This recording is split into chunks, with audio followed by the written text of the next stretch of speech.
now that I'm done reviewing Skylanders, I have this Toys for Life hole in my Toys for Life shaped heart.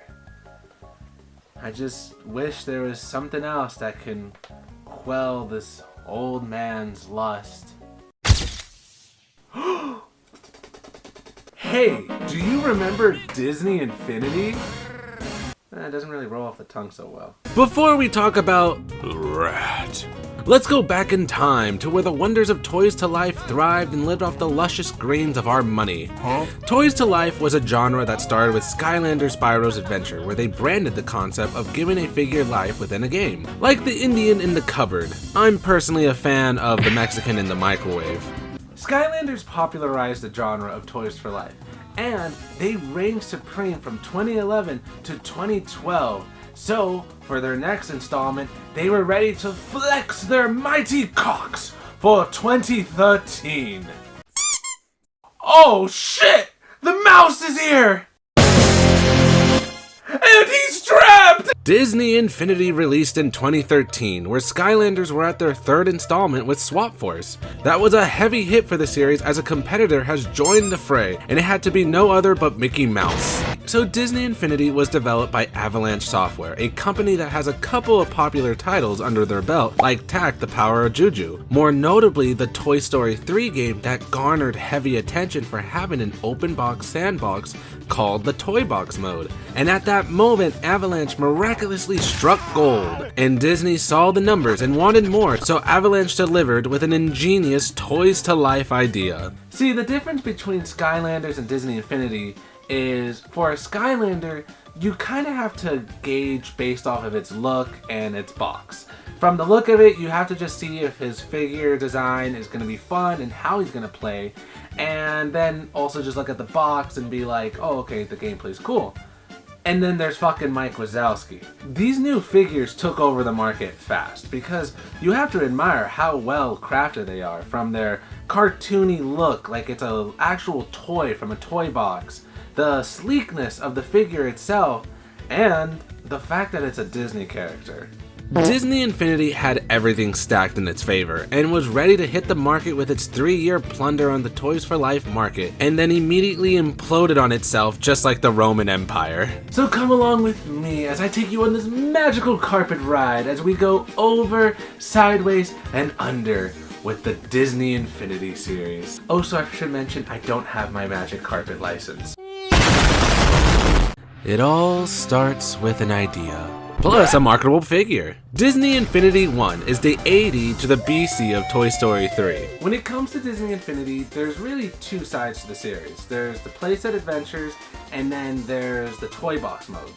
I'm gonna kind of section my video first on the playsets, and then we'll talk about the toy box at the very end. Just because the toy box mode did upgrade a little with time, but it really just got one big update and then a couple of small stuff in between. So the playset adventures are like an interactable IP world with its own stories and missions. So for Disney Infinity 1, the IPs that they chose to make playsets over follows these: The Incredibles, Monsters University, Pirates of the Caribbean, Toy Story, Cars, and The Lone Ranger. Wait a second, this just says gay porn. All of these IPs they chose make complete sense in popularity and nostalgia, but why Lone Ranger? I don't think there were many fans begging to have a whole playset based off of Lone Ranger. It's just basically cowboys and Indians, when we literally have a character based off of a video game with Wreck-It Ralph. Oh, what the fuck? For the Pirates playset, it centers more on exploration and platforming. The POB playset is to help players get orientated on their movement, coming to grasp at how ledge jumping works, and getting a taste of that pirate experience by exploring the seas in ye vessel. For the most part, I really liked the Pirates playset, as it got the flavor of high sea exploration, the yar of light combat with the scurvy of treasure hunting. DI1 captures the essence of Pirates of the Caribbean with the look and historical value it has. Oh my god, a native! Whew, crisis averted. Some of my favorite aspects is using the blunderbuss to solve all of your problems the pirate way, and even the creative ability to customize your ship was a nice add-on. Yar! When it comes to the plot though, it's not really that creative, as Davy Jones has the Kraken under his belt, so you must gather the Kraken Banes to defeat Davy Jones in a boat fight. That was terribly executed. The small little bouts are entertaining, yet this fight was too long, too tedious, too wobbly, and if you so ever fucking died by the Kraken, you have to repeat it all over again. Yar! Another sad yo-ho is that your choice in characters are limited for pirates because you have Jack Sparrow, who of course is the face of the series, Barbossa is a cool, I guess, choice, and Davy Jones that is pretty sick to play as. But what makes all of these characters unique is diddly squat. They all swing the same, shoot the same, and even have the same fucking diets. That doesn't make sense to me why they didn't try to make them a little different, because Barbossa can literally be a skeleton or he has a monkey, and Davy Jones is just hentai. Plus, they don't even have other pirate characters like Elizabeth, Will, or Tia Dalma, who is just a side character. Now, I guess why there's been a lot of characters that have been excluded is most likely due to licensing, as an ex-coworker named Bill Frickenhopper, he has a TikTok where he talked about all this stuff, how he used to work on the series, mentioned that in order for them to even make a character, they had to get their likeness, so they had to call the actor to even get that approved, and then the director and the producer had to then thumbs up the design they made based off of the character. So, a lot of extra steps, it is what it is. So Avalanche made who they wanted if it can get approved. This mostly contained popular hits of Disney and whoever they can even get their hands on. But even then, I wish there was some uniqueness with the cast that we had access to, especially when each character is cut from the same loaf of bread. But I'll be honest, I'm just upset Cutler Beckett didn't make it into the game.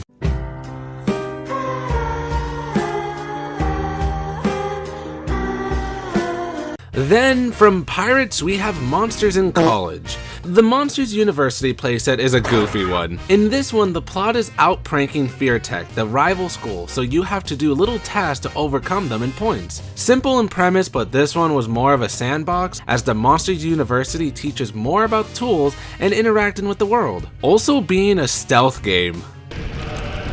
What? I had a lot of fun in the MU playset just fucking around with the students. And the choices for characters being solely Mike and Randall was perfect, delegating the other side characters where they belong. They all play the same, yes, but the difference is their abilities, as Sully is stronger so he can lift heavy things without being weighed down, Randall can go invisible when he sneaks like in the movies, and Mike is just small. For this mode, I feel like it's acceptable that they aren't completely unique, as it just fits with the aesthetic of college pranking. And also, because they are monsters, I guess scaring people is par for the course too in these stealthy little modes. That what you're seeing is literally what it is. Nothing too crazy with the mechanics, I'd say. Yet I wouldn't have thought the MU playset was going to be a literal war. College has changed. It's no longer about drugs, sex, or passing your midterm. It's an endless series of prank battles fought by monsters and feminist incels. College and the consumption of student loan debt has become a well-placed whoopee cushion flattened by a furry asshole. College has changed. Now, do you know what time it is?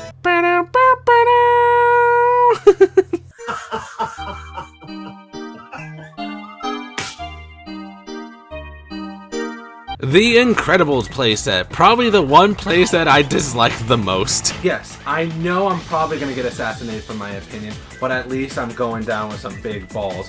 The story is that Syndrome is back at it again with his shenanigans and have released 3 big villains onto the city, so the Incredibles must catch them and return them back to their cells while taking down Syndrome in the end. A fun little superhero story with mind-numbing gameplay. The Incredibles playset is to teach players how the combat works by how the Incredibles are all equipped with unique fighting styles and abilities, like Mrs. Incredible can grapple things and Dash has super speed. And you do feel that superhero vibe, like a kid playing with their figures by how you beat up robots in a city and also stop the plans from the villains. Yet what I disliked the most of it was how repetitive it was. Every mission follows the same way, such as an escort mission where all you do is spam the attack button to defeat the robots while waiting for fucking Mr. Magoo to drive the villain back to the base. I also didn't like that it took till the last half when you acquired the helicopter, so there was a lot of repetitive platforming. I do enjoy the concept and chaos of the incredible playset, but out of the 6, this is like the worst in my opinion. Also, where the hell was my super suit?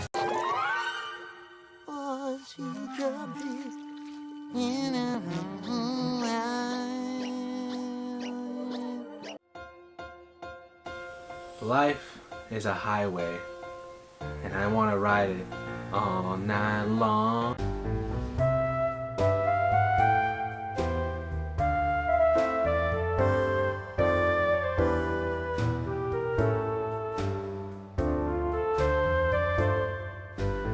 So let's talk about the plot to the Cars playset, and I can only summarize it with... So with that being said, what do you do in a Cars-themed world? Well, my silly little viewer, you can do fun races, Mario Kart style, with high-speed carnage that involves destruction to others with thousands of dollars in property damage. Also, there's stunt racing.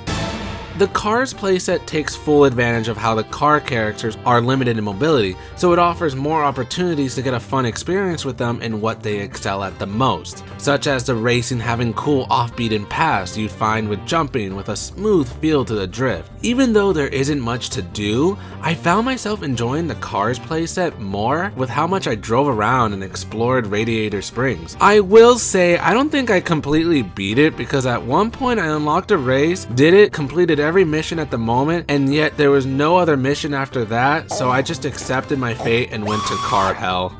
So, how long have you been here? So let's talk about Toy Story in space. Oh god. The Toy Story playset is more like the farming simulator with light combat and fun puzzle solving. The Toy Story story is quite basic. It's themed on the aliens' planet as you help rebuild civilization for them and stop a raging volcano. Honestly, this felt like a solid plot for Toy Story, like the ones you see in the beginning of the movies. And the Toy Story playset does offer a lot of childlike fuckery to do because I was a menace to these aliens, while also their savior. Yet my grace must be served with your purpose.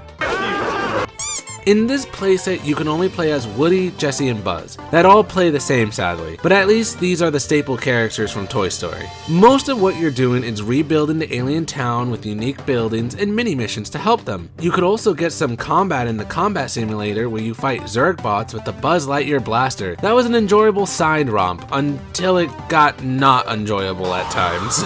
But the puzzle solving with the goo was honestly my favorite as it was a mental test of just sizing up where you have to solve puzzle platforming by either being small or big. I guess my only gripe with the Toy Story playset is how cool the tools like the jetpack and the vertical launcher, but you don't unlock it until you're done, so most of the exploring is limited until completion. That also backfired on me as once I finished, I explored the world as best as I could, smoked a cigar, and went to bed. And it's not that I didn't want to keep going, I was just already 9 hours deep in Disney Infinity 1, so I just wanted to keep going and move on. But I still found a lot of joy in the Toy Story playset, and I'm happy they gave it the love it deserves. Okie dokie, I think that's it for the Disney Infinity 1's playsets. I doubt I missed, I missed one. Please, I don't want to play you. Okay, put the heat down, and I'll give it a shot. The Lone fucking Ranger playset is somehow the funnest one in the whole game, and it solved my alcohol addiction.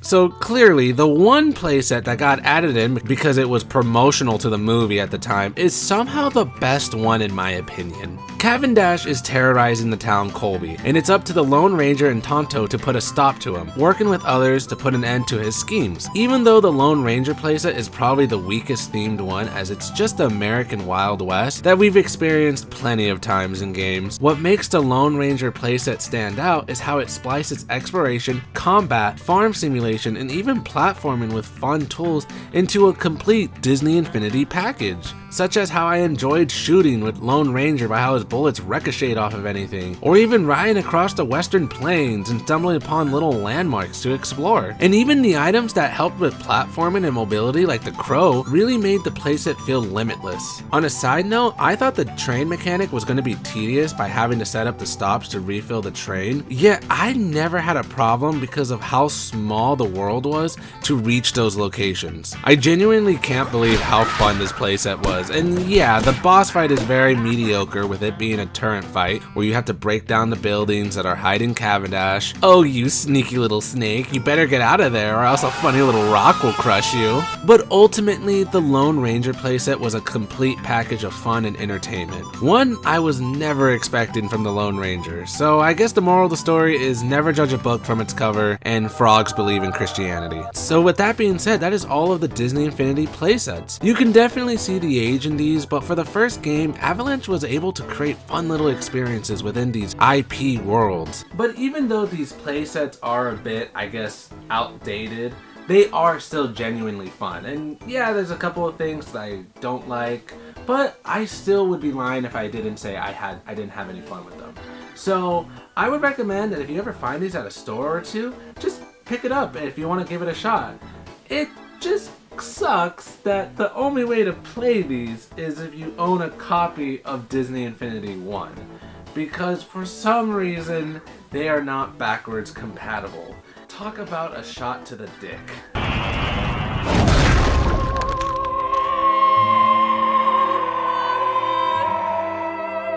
Huh? Aw, he's all tuckered out. Speaking of Disney Infinity 2, come here.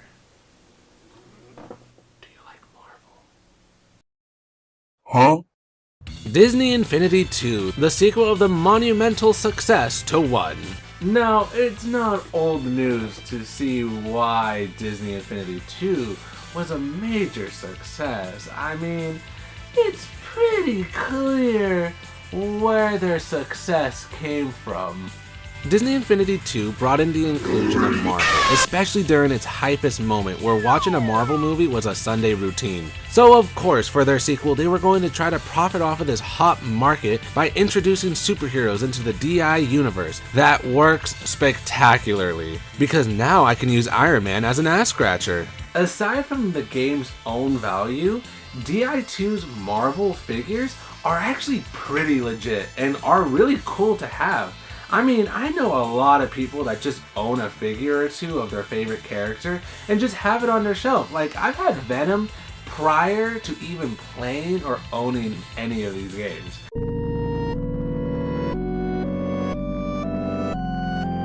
The first one on our list is the one that came with the starter pack, being the Avengers playset. And right off the bat, things are completely different in story, combat, and quest style. The plot is that Loki is once again back at it with his shenanigans, like he always is, and are using the Frost Giants to attack New York.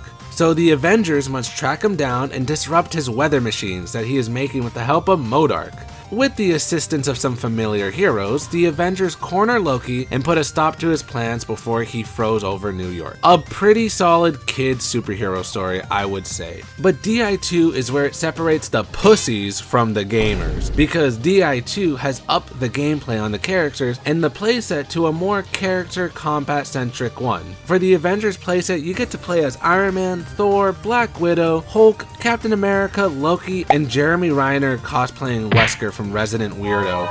These are valuable picks, and I don't feel like they chipped out on a character for the game, especially when each character functions the same, yet now has more complex moves and knickknacks. For example, how characters can string into combos, shield breakers, uppercuts, and grab attacks. You can even unleash a special move that is filled by purple orbs. The combat took a huge turn versus Disney Infinity 1, where the most you got was a shoulder tackle.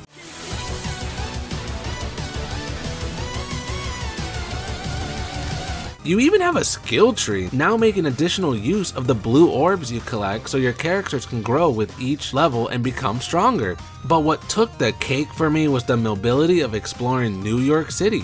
Yeah, it looks like a normal winter season there, but the fact that you can ride around or even fly was crazy for me. Oh shit, Falcon is in the game. Oops.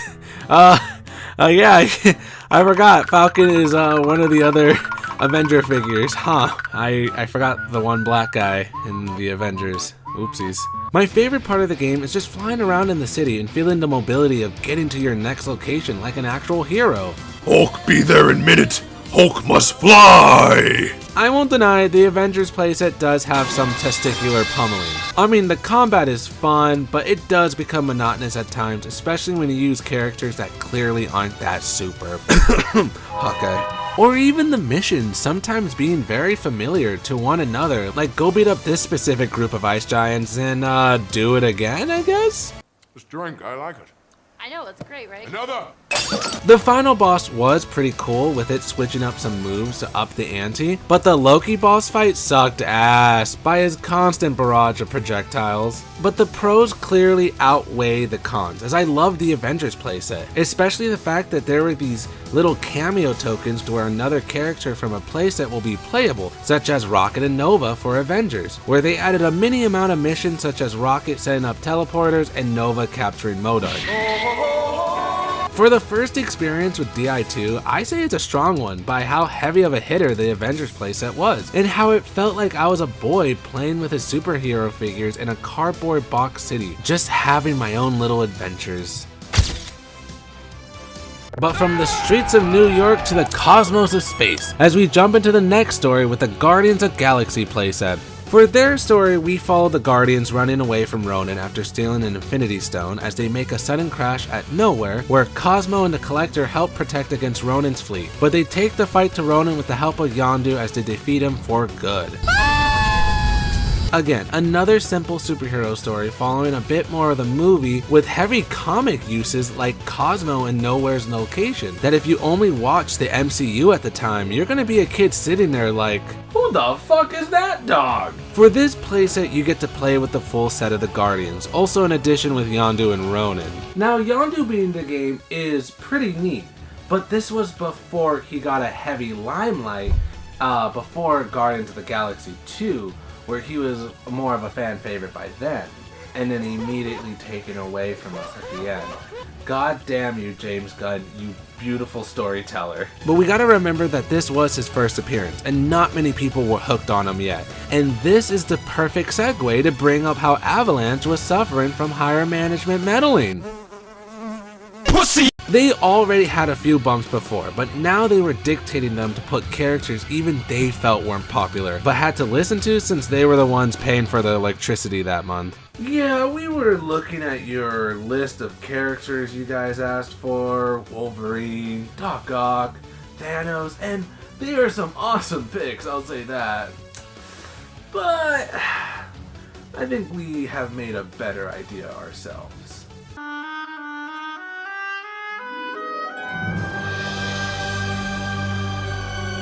In the GOG playset, it mainly focuses on shooting and platforming, yet the mobility of Nowhere sucked. None of the characters you play as fly, so a majority is climbing and using vehicles when you get a chance. But also a majority of the characters didn't really feel fun to play as a majority of them are projectiles, aside from Groot, Ronan, and Drax.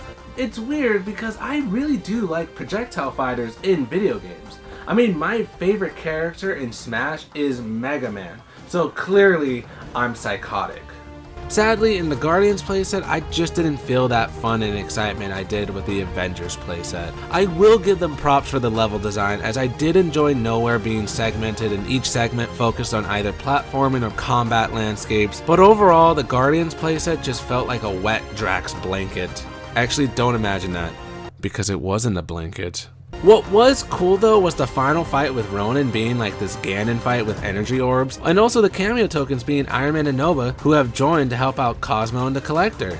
That I really liked, since they give you the ability to fly. That was great to finally have, making travel the planet easy peasy. But again, this playset felt like smashing your testicles with a mochi mallet, because they put some of the beefiest enemies to the weakest characters. Jesus Christ, I've been pounding this guy for 3 literal seasons and he's still not dead! I thank you. Now let's see what's next on our list. Oh.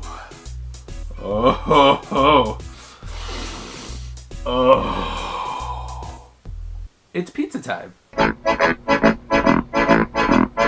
Now, the Spider-Man playset follows as this. Green Goblin is trying to control the symbiotes that make Venom, yet it goes awry as Spider-Man interrupts his plan, causing the rogue symbiotes to spread around New York. So Spider-Man must stop Green Balls Gobblers from spreading the symbiote virus and put a stop to the madness he has caused. But fuck all that plot, I'm playing freaking Spider-Man! Yeah!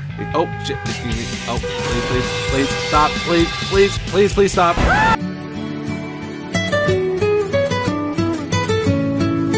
I love this playset. Of course I have my issues, but the Spider-Man playset is so goddamn fun. The ability to web sling all around New York and get that Spider-Man experience is still entertaining, especially since the PS4 Spider-Man game didn't release until later, so this was the best we had. Yet this is based off of the Spider-Man Disney EXD show, so you're not getting any Toby or Andrew lore with the universe, but I honestly liked the show as a teenager, and it was cool to see those designs with Power Fist and no melanin Black Panther. Plus, the Spider-Man playset is a mix of everything, as you get combat, puzzle solving, and mobility in one package. One moment you're rocking the shit out of a symbiote grunt, and the next thing you know you're playing Monopoly with Mysterio.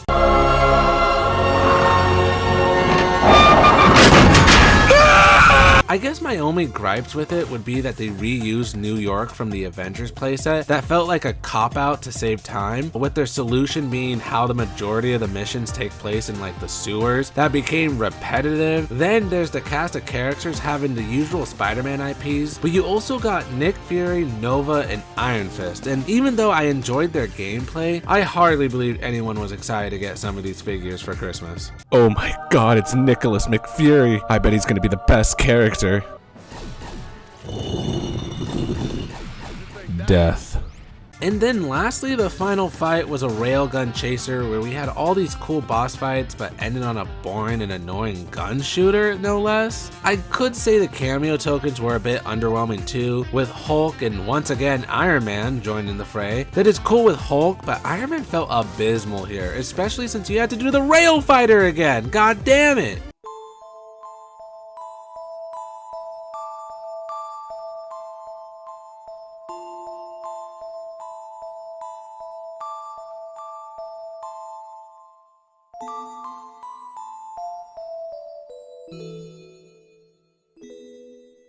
Disney Infinity 2 grabbed hold of the Disney Infinity formula by the balls and upped it by crafting well thought out gameplay and adventures while still retaining that toy box style. Because it's not just the Marvel characters who got this gameplay bonus, but even the Disney characters having better movesets that make them fully fledged fighters. Speaking of Disney, let's see what type of playsets they made. I mean, by now Disney Infinity 2 should have a lot of amazing ideas. They said the milk is going to be further today. So for Disney Infinity 2, they completely put all their eggs into the Marvel basket and completely T-boned the Disney side of things. I know there's an argument to be said here. I mean, would you rather have quantity with DI1 having 5 adventures, all of mixed matched, fun, or DI2 having more quality with their 3 big adventures? I personally don't really care for either. I personally don't even know what I would have done with the Disney side of things anyways. I mean, there's a lot of IPs, new and old, that probably would be cool to make a playset out of, but due to licensing, it probably was a little more difficult to even attempt to try to get those to go into the game. So I will respect DI2 for even trying to do something with Disney with these, and by trying, they just shit the bed instead. The first of which are the Disney ones, with Stitch Tropical Rescue, also known as the deterioration of my mental health. So you defend against robots while fighting them with Disney characters and setting up traps. It's basically Monkey's Defense. Then Brave Forest Siege, that is a top-down adventure where you play kind of like a rogue RPG, focusing on collecting pieces for the sidekicks that tag along. Both of these exclusively allow Disney characters, so you get some gameplay with them, but then the Marvel ones are literally the same thing, but the rogue RPG is Guardians themed called Escape from Klin, and the other is another monkey TDD that is Thor themed called Assault on Asgard. I accidentally told the security guard to assault my Asgard. So overall, Disney Infinity 2 is an amazing game with the upgrades to the playset and characters being a huge boost to the DI series. It's honestly hard to find a flaw because they truly took everything and made it way better. And I haven't even talked about the Toy Box upgrades, so you know Avalanche was cooking with 2 and lost it all at 3. Right now I need to scream, and I need you to find me somewhere to scream so I don't have to do it here. No, wait a minute. I'm going to scream here and now, because I can't hold it in, so here we go. Disney Infinity 3, the game that was gonna make it or break it for the series, and instead they got Whiskey Dick. This isn't because Disney Infinity 3 is inherently a bad game. No, I actually enjoyed this. This was the one I started off with. But it was more so the problems that was going on behind the scenes that led to the plug being pulled. So again, it's now 2015. Skylanders is having a rocky time as Trap Team was solid, yet due to the saturation of the series, people were defecting from the fan base and moving elsewhere, such as Disney Infinity 2 or Undertale. Oh my god, these ratings! So Activision in 2015 released Superchargers. That was an amazing game, but received poor perception for the unoriginal concept and uninterested community. So Disney Infinity had to think of a topic that would take the world by storm. Star Wars! Like, come on, it's freaking Star Wars. This announcement was hype for any fan, especially since The Force Awakens brought new life into the series. They killed it immediately. So Star Wars was the talk of the town, and now here it is having its big inclusion in DI3 being the main focus that will propel the series forward. They killed it immediately. So yeah, Disney Infinity 3's big selling point was Star Wars.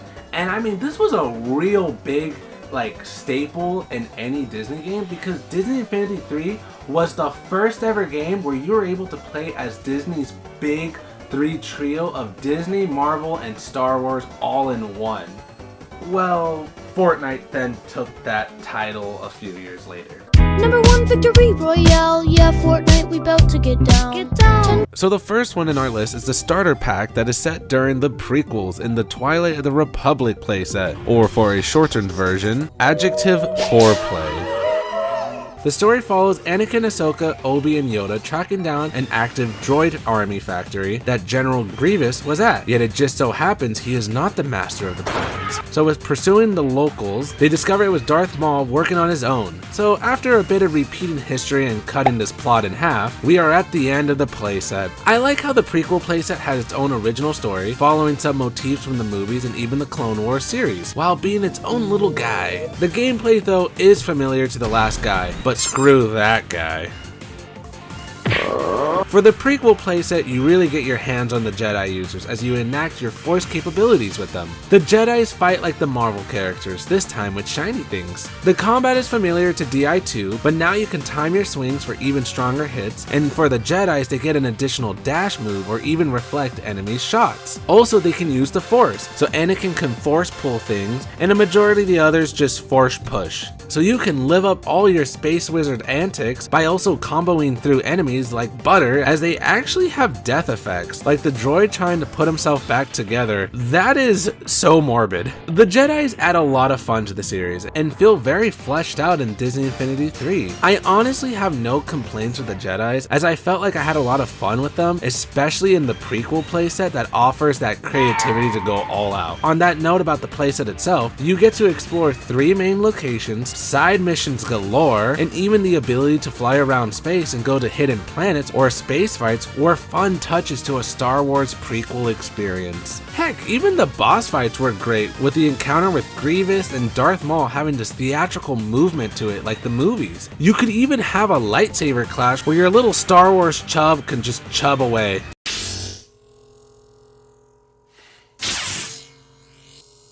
And I see your Schwartz is as big as mine. So now it's time to go even further into the future with the Rise of the Resistance playset, and in layman terms we would say, the Skywalker saga. Woohoo! The Rise of the Resistance playset collectively takes all the big aspects from the trilogies and smashes them into one. So you start off with Skywalker at Tatooine discovering about the princess, to losing Obi-Wan at Vader's hand on the Death Star, then fighting on Hoth and working alongside the Ewoks to disable the security, and then Skywalker defeats the Sith and everyone parties at the end.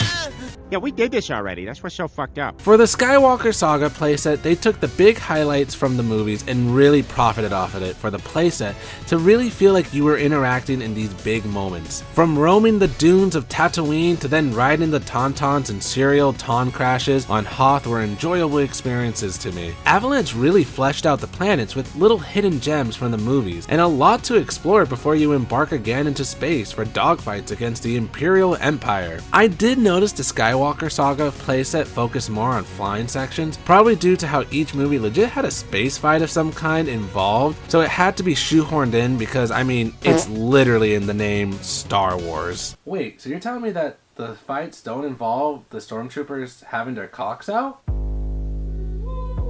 In terms of the characters, there are a ton of Star Wars highlights. You got Skywalker, Leia, Han Solo, Chewbacca, Darth Vader, and even Boba Fett. I guess my only complaint is the lack of Jedis, as a majority of the characters are blaster fighters, except Han Solo bringing the people's elbow. Hey! Unlock the thing! Take the chain off! Hey, Freak Show! You're going nowhere! I got you for 3 minutes! 3 minutes of playtime! And even Luke himself is a splice of the two, losing that dash for a blaster unless you activate a special to awaken the Jedi within. To negate this problem, they did bring back the cameo tokens, but this time you only need one, and it involves every Star Wars character being playable in each playset. Finding them too is pretty funny, as they are usually referenced in locations that are connected to their lore. Oh, someone had a sick laugh at this one. Heck, if you want Star Wars Rebel characters, they are even included to the party, so have a way with them. And that's the only relevance they'll have in the game. Because say it with me, everybody, they are Toy Box exclusive characters. And what else? Bush did 9/11. Hey, oh, no, not that one, not that one. So now we are on to the last of the Star Wars playset, with The Force Awakens, or what we in the business call it, Galactic STDs. Let's see, we got Robot Guy, old-timey deep-sea diver-looking guy, Lizard Guy, who I think I saw get in a fight with Captain Kirk, Boba Fett, of course, thanks for coming, and what are you supposed to be? Raggedy Andy. Get the fuck out of my bounty hunter meeting. Okay, aside from my personal perspective on the newest series, I genuinely do like The Force Awakens, and the fact that The Force Awakens playset is basically a movie straight to game does interest that wonder in my brain. So the story follows the movie with how Rey and Finn unite with the goal of finding Poe as the New Order is tracking them down for BB-8. There you encounter Han Solo, who helps, and then old Leia with that final push to get into the Star Destroyer, with the final confrontation with Kylo Ren, and then ends with a happy ending. So, are we not going to talk about the dead old man in the room? Yeah, this should have been expected, as most movie to game stories cut out something due to not releasing the whole story or lack of communication. But for the locations we got, they are pretty expansive, from Jakku, because what's a Star Wars without a sand planet, to Duquar? I don't even know how to say any of this. That had the new Resistance base, having this lake and forest floral in one package. The locales this time weren't too big on me, aside from Dakar having at least one of the coolest designs in the playset, I guess. But I don't know, maybe it's because when I was a kid I always wanted to explore the locations from the prequels and the Skywalker saga, so being able to was a burst of joy, yet being a teenager by the time The Force Awakens released was more just enjoying the movies for what it was and not really getting too much into the world, so they just didn't catch my eye as much. Out of here. Ray! Strange droid! Oh, hugs. In terms of the characters, my shoes weren't blown off my feetsies, as you got Rey, Finn, Poe, and Kylo Ren. Honestly, Kylo Ren was the coolest because he's the only Jedi in the playset. Finn does get a lightsaber near the end of the story, being the first time you unlock a move on a Disney Infinity figure, and he does gain those Jedi abilities. Oh shit, never mind, it's just a single hit. Fuck it. So overall, he just doesn't change as a character, and the only thing it does is just add on to your combo string. So it's not really much of a Jedi ability, but more of a trial run. Yeah, I'm like practically a Jedi. I got my lightsaber off of eBay. But sadly, that's not the only hiccups, as the final fight with Kylo Ren was a slog too. As before, the boss fights were lightsaber dueling spectacles, and for Kylo Ren, you just bonk him over the head with barrels. At first, it is inventive, and it takes advantage of how the majority of characters are blaster fighters, so you would have to really think on your toes to combat them. But they do this 3 different times, and the last one in the snow was painful, as you had to hit the button and then randomly a barrel will drop from either side, and then run your ass over there before Kylo steals it and destroys it. I was stuck at this phase far too long, to the point I'd rather watch The Last Jedi than continue this fight. So that's it for the Star Wars playsets, and I will say they truly are the highlights of Disney Infinity 3 because they each encapsulate that Star Wars experience in different ways, like the prequels being lightsaber heavy, the Skywalker saga having more space fights, and Force Awakens was a vasectomy. Avalanche did an amazing job with the Star Wars series and gave even the characters an amazing look to the series, having that fresh sleekness of the DI design. And it's sad too, because I would have really loved to see where Avalanche could have gone further with like the Star Wars series and could have done even more with them. But alas, we just have to accept that we only have those big 3, and at least they end on a good note with how it was. And then Marvel happened again. The Marvel Battlegrounds playset, the new Marvel edition to Disney Infinity 3, because they didn't want to pull a Disney Infinity 2 and accidentally leave some kids at home. I'm gonna pee!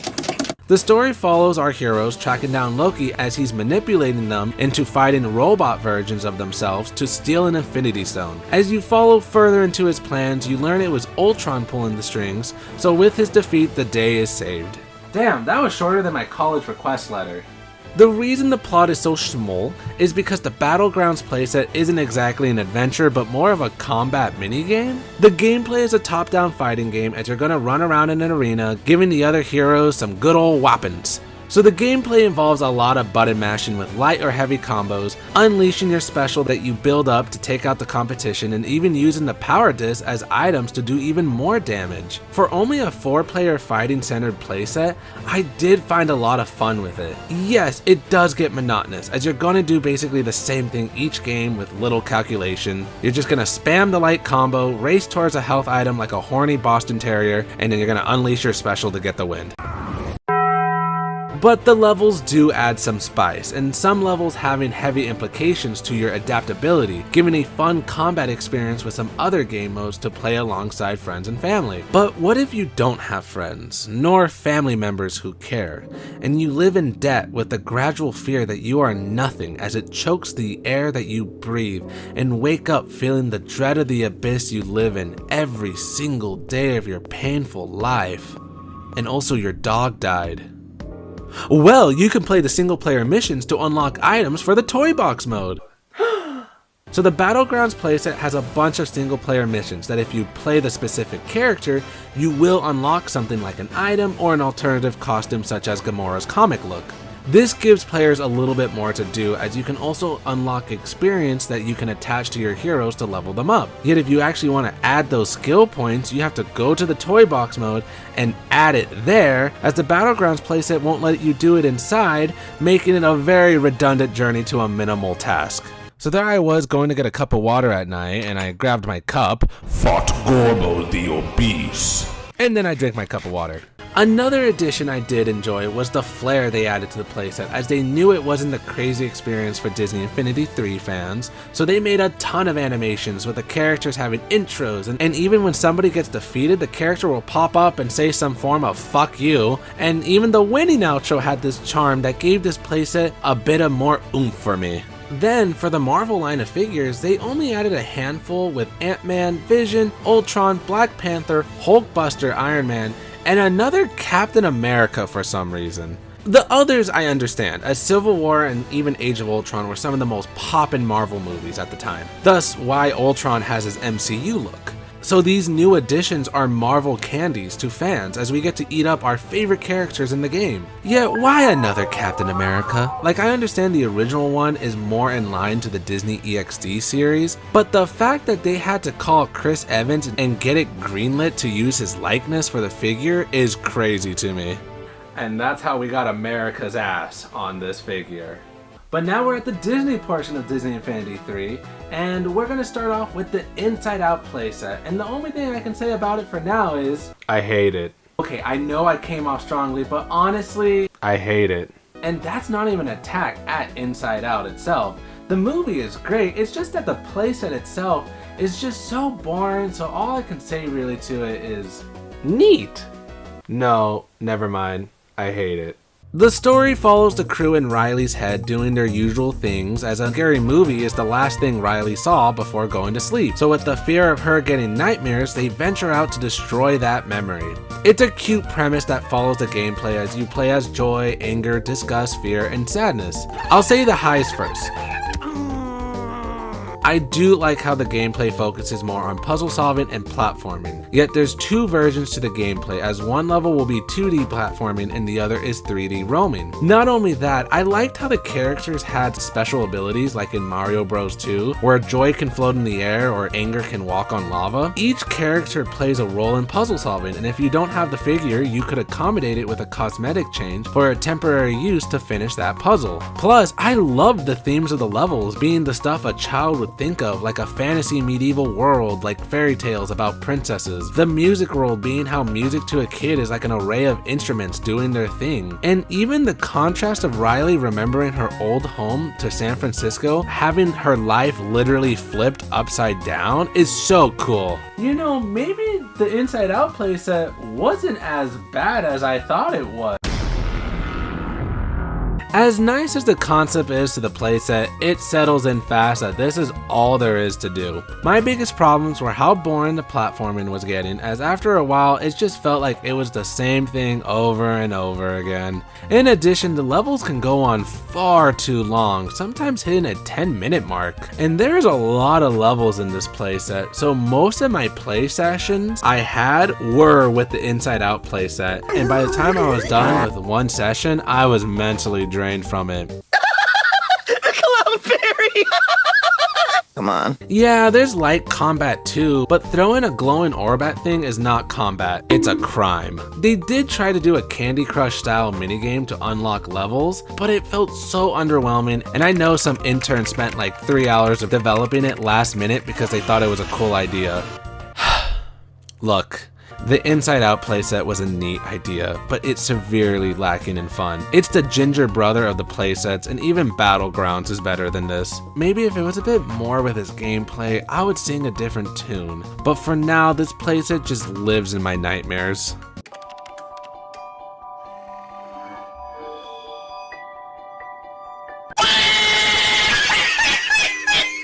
So the last playset to talk about is the Finding Dory playset. That is oddly unconventional,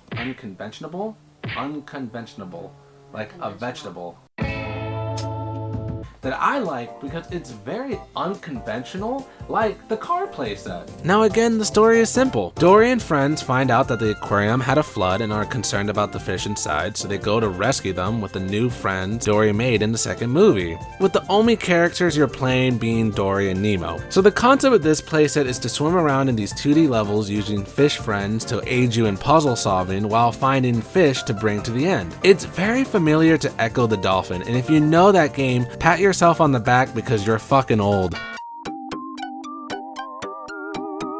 The puzzles are fun, like bubbling up toy fish or even unlocking a new ability in your fish friends. I especially love the reef where you can swim all around in 3D and feel like a fish in an ocean as you explore around. Damn, I would even say the level designs were fun with different locales like jumping around sick tanks to not getting noticed by guards or swimming around the touch pool dodging children. The worst thing I can think of is how a majority of the levels were dark and pipes such as our sewer systems, but at the same time I remembered that you're playing a fucking fish in the end of the day. Immersion.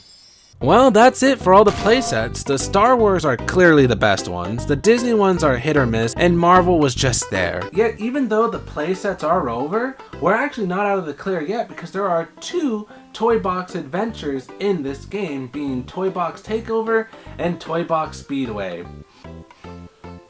I feel like I'm gonna get gaslit again somehow. Starting with Toy Box Takeover, we follow Mickey messing with a magic wand, bringing fun for all of his friends, until Syndrome confronts him about how unfair the good guys and even the immorally gray ones get to have fun and not the villains. So he swipes the wand and begins wreaking havoc for the villains. Both solid arguments. Let's hear him again. Syndrome!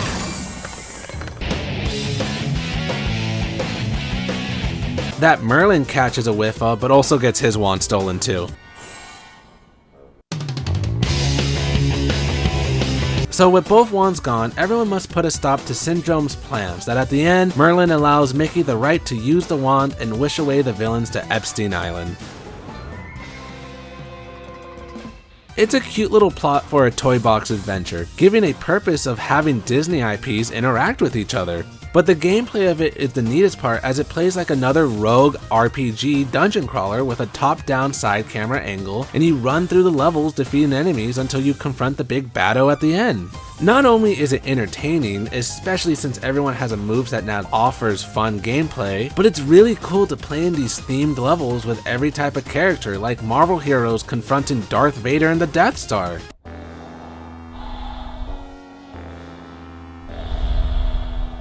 You dare challenge me, Darth Vader?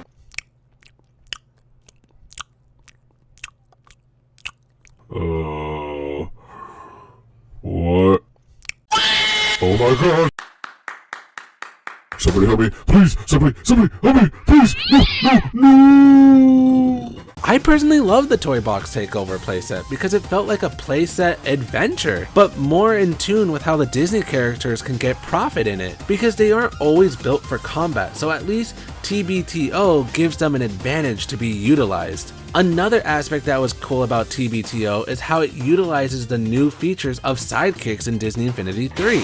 One of the newest features is the ability of Sidekicks helping you. That wasn't a fresh idea, as the Incredibles playset has the minifig heroes help, and the Brave/Guardians Toy Box adventure had the minifigs tag along. But DI3 thought it was just best to hone in on it and make them have stats that you can grow with feeding them food, gear that will allow them abilities like in combat, or farming where you can grow food for them to level them up even more. In regular Toy Box mode, I feel the sidekicks aren't that grand, but in TBTO, having a little guy help you was honestly entertaining, and you can find even more gear for them throughout the adventure. Honestly, the Toy Box Takeover was a fun 4-hour romp and definitely way better than what they tried in Disney Infinity 2. And that leads us to the next Toy Box game with the Toy Box Speedway. That's just a collection of races to play that was surprisingly fun to me. I learned today that all cultures are equal, and there's no such thing as a bad culture. Look, I know I said in my Superchargers review, I am not much of a racing game fan. Yet for some reason, Toy Box Speedway was pretty cool with its groovy courses based on Disney media, with them having multiple tracks to find that fastest route, and there's even 3 modes to spice it up with regular racing mode, focused on speed advantage, battle mode where you can use items to take out the competition, and time mode to test your best run. Plus, I love how each level gets more active with each lap. As on the first lap in Nightmare Before Christmas, this path is bare, but suddenly on the second lap and so on, there's chainsaws to throw you off. Also, you can do some wacky vehicle pairs like this. What? I found this adventure more like a minigame to be amusing, as it offers players the abilities to utilize the vehicles in actual tracks that with time and dedication could actually be made in Toy Box mode. You also get to see the vehicle prowess with how tight and quick the vehicles could be when pushed to a challenge. As vice versa, you also get to see the vehicles bullshit as everything was fine until Donald flopped his cock out and flew off the road. I won't deny though, these tracks do go by fast, as there are only 9 in total, so once you finish, you just kind of keep finishing over and over and over until you're satisfied with playing. But when it's all said and done, there really wasn't much else to the Toy Box Speedway, and at least the cost of it shouldn't be that bad for the time, right?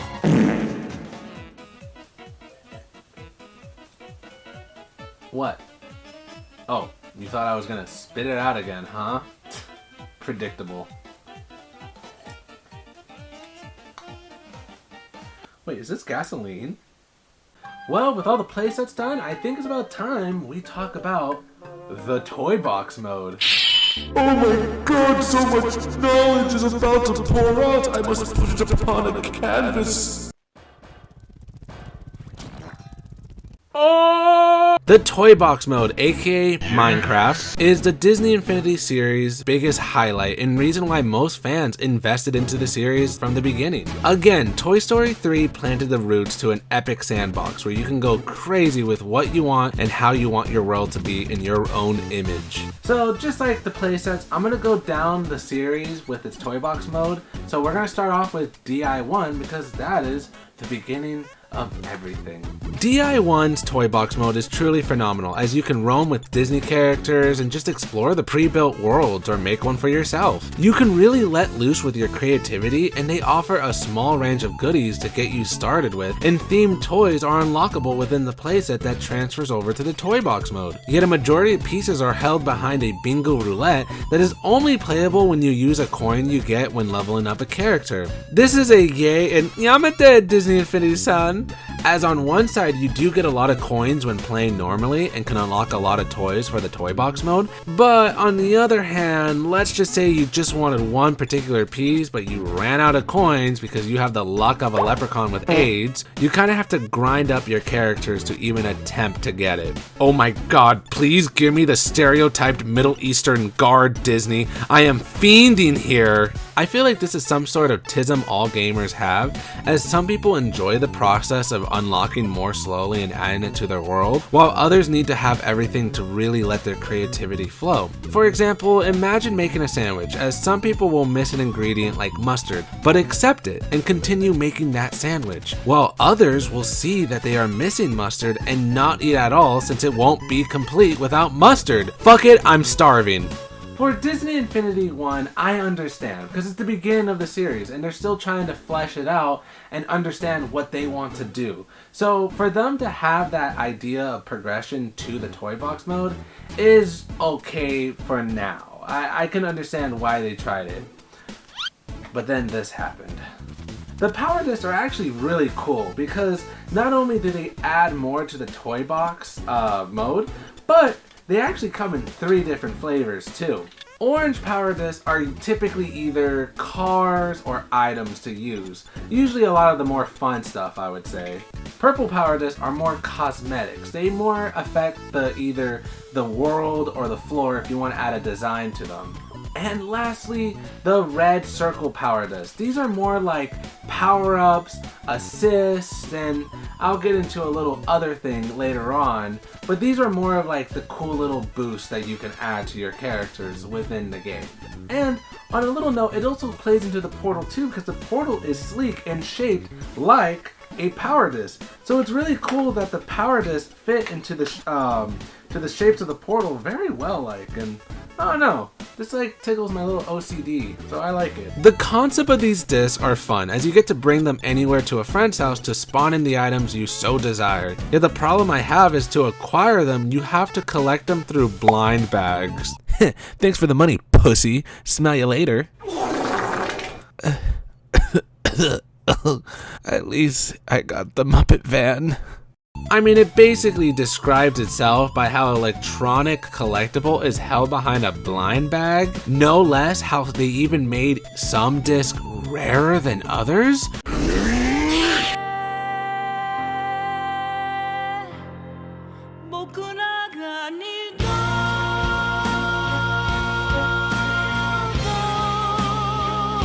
I personally do feel Disney Infinity has too much roulette to its toy box mode, and does dampen the experience for me. Yet, an aspect I did love are the characters that are usable within it, and having every character only values the collector's self, as they're really not needed, so you don't have to break the bank for this game. Now for the hardcore, there's even exclusive figures that are crystal clear variants of specific characters like Sully and Lightning McQueen. But honestly, aside from looking decently cool, Disney just basically got another $15 from us. First of all, congratulations, Mr. Krabs. Hello, I like money. What inspired you to build a second Krusty Krab right next door to the original? Money. Now when it came to Di2's toy box mode, they actually added a couple of good upgrades to the series, such as new items to build with, better playable experiences to the game, and even a brand new mode called the Interior. All the same values are there again, as Disney Infinity 2 has a hub to explore and craft in the toy box. Some cool aspects is how instead of playing in roulette to get items, you can now buy them with blue sparks. That is a superior idea than before. But you do have to do it in this bubble chart, where you have to buy through it in path layers or unlock it through specific challenges. That was never a problem for me. And if you wanted the old playset items, they are there for purchase, with even the characters having select items to their own list. Yet if you place that figure and the playset, you can get all of it for free. It's free real estate. So these new methods negate that feeling of not having enough to get, as you can get quite the penny for continuing on to the next generation, and giving those older figures value that is more comfort of life. Then, on the other hand, we have the Interior mode that tickles that interest of home decor fans, as you can build rooms with Disney memorabilia. This is a cool idea because I actually enjoyed decorating interior more than exterior, so being able to customize rooms with Disney or Marvel items was pretty cool. This mode adds even more to the toy box concept, with getting more creative with your world both inside and outside, basically making you an artiste. But we do have to talk about those dang discs again, because they were cooking hard for Disney Infinity 2. Again, the discs are the same beast being behind blind bags and acting the same. Yet now they added a new red disc that are cosmetic changes to new and old characters like Prince Aladdin or Santa Jack. These additions are such fun nuances, as they allow players to get a little kick to certain characters. I honestly think all the discs that came from this generation was legit awesome, as I have more Di2 discs than 1 or 3, because I found a majority of these items eye-catching and some deep-cut nods to Disney's past. Some of these are so obscure, and I don't even know like half of them, like Medusa's Ride, Tim Hawkins Solar Board, fucking Gus?